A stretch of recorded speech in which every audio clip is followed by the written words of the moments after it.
Hello everyone, welcome back to my YouTube channel Science Learning Academy. मैं हूं आपके educator Neha Saini. आज का टॉपिक है आपका atomic mass of an element.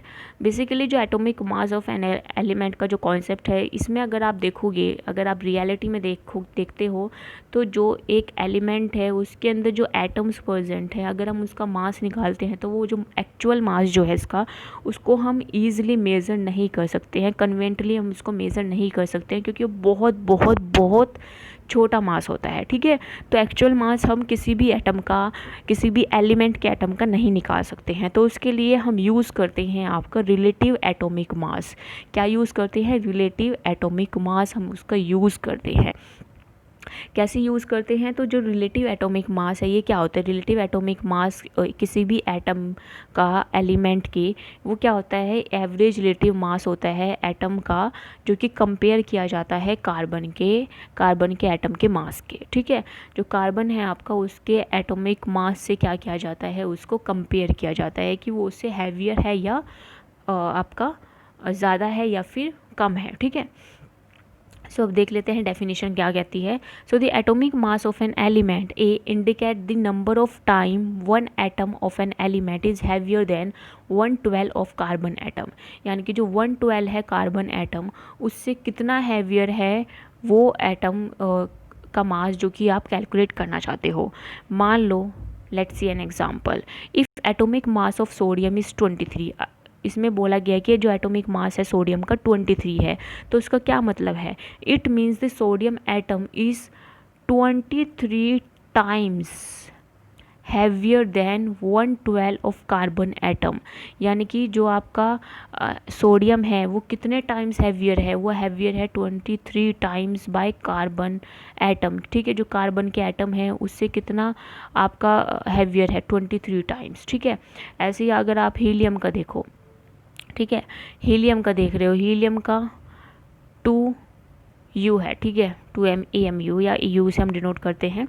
तो ये क्या डिनोट कर रहा है? ये डिनोट कर रहा है कि जो आपका हीलियम है वो हैवियर है 2 times of the 1/12 of carbon atom. ठीक है, तो ये क्या है आपका, इस तरह से जो आपका मास है वो कैलकुलेट किया जाता है by using the relative atomic mass, जिसमें आपको बेसिकली यूज़ करना होता है average mass of one atom of the element. यानी कि आपको क्या लेना है? सबसे पहले एवरेज मास लेना है किसी भी एटम का, किसी भी एलिमेंट के एटम का। ठीक है, फिर नीचे लिखना है आपको मास ऑफ कार्बन एटम, जो कि 1/12 है।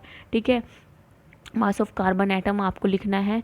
उसके बाद आपको इसको निकालना है RAM को। ठीक है,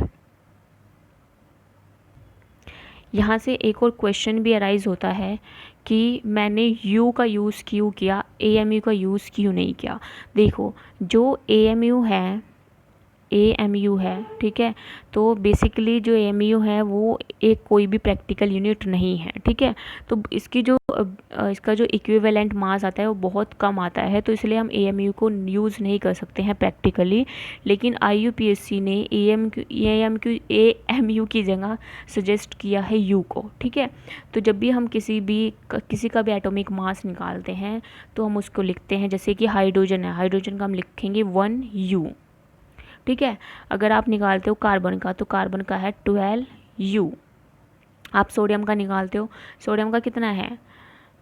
Na = 23U। ठीक है, फिर अगर आप निकालते हो बोरोन का कितना है?